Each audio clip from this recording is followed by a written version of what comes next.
मुझे तोड़ लेना बनमाली, उस पथ पर तुम देना फेंक, मातृभूमि पर शीश नवाने, जिस पथ जाएं वीर अनेक। यूनिफॉर्म पहनना बहुत गर्व की बात है, बट फिर भी मैं एक दो इंसिडेंट्स जो आपको बताना चाहूँगी।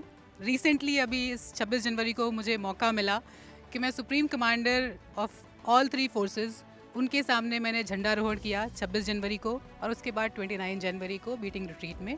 वो मेरे लिए एक बहुत ही ज़्यादा गर्व का समय था, क्योंकि ये इससे बड़ा आपको अनुभव ज़िंदगी में नहीं मिल सकता है जब आप अपने राष्ट्रपति के सामने, राष्ट्र के प्रथम नागरिक के सामने झंडारोहण कर रहे हैं, उनके बिहाफ पे झंडारोहण कर रहे हैं। वैसे तो यूनिफॉर्म पहनना अपने आप में बहुत बड़े गौरव की बात है, लेकिन उसके अलावा भी पिछले 12 सालों में जो कई ऐसे मौके आए हैं जब मुझे बहुत ही गौरव की अनुभूति हुई है। उसमें से एक अभी रिसेंटली हुआ, जबकि 26 जनवरी को मैंने सुप्रीम कमांडर ऑफ इंडिया, जो कि स्वयं एक महिला हैं, उनके सामने झंडारोहण किया। एक इंसिडेंट जो मैं नरेट करना चाहूँगी कि अभी 26 जनवरी को supreme commander of arm forces के सामने, जो कि खुद भी एक महिला हैं, मुझे झंडारोहण करने का गौरव प्राप्त हुआ। वो अनुभूति मैं शब्दों में बयान नहीं कर सकती हूँ। वो एक अलग ही गूज़बम्स मूवमेंट था मेरे लिए। उसके अलावा 29 जनवरी को अगेन मुझे वो मौका मिला, जबकि मैंने प्रेसिडेंट ऑफ इंडिया के सामने, भारत की प्रथम नागरिक के सामने झंडारोहण किया। ये मूवमेंट मैं अपनी ज़िंदगी में याद रखूँगी। इसके अलावा चूँकि मैं एक पर्वतारोही भी हूँ, तो मुझे समय समय पर ये मौके मिलते रहे हैं, जबकि मैंने 15 अगस्त को झंडा फहराया है अलग अलग माउंटेन पीक्स पे।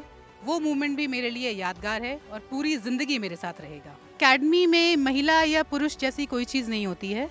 सेम ट्रेनिंग स्टैंडर्ड्स हैं, सेम चीज़ें हैं जो कि एक मेल से एक्सपेक्ट की जाती हैं, वो हमसे भी की जाती हैं।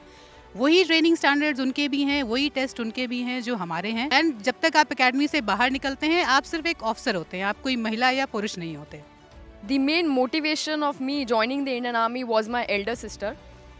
She was in NCC, so seeing her in uniform was the one that actually motivated me to join the army.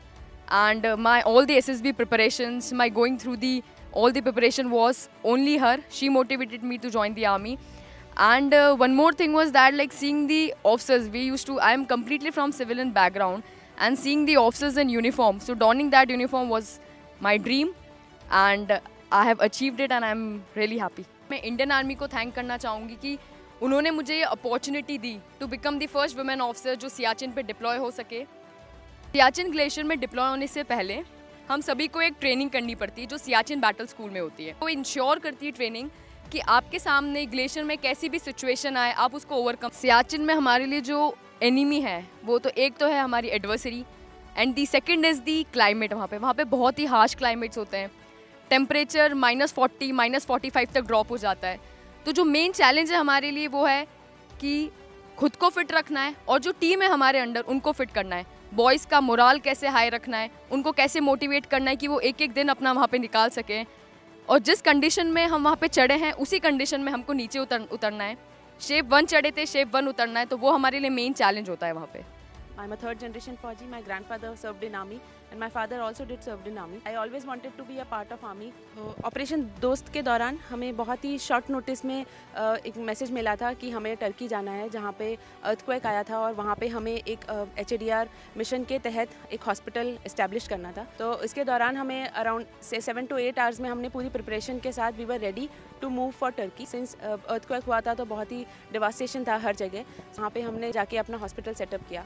तो हमारा सिर्फ एक ही मोटो था, we just wanted to treat as many patients as possible, and that's what we did.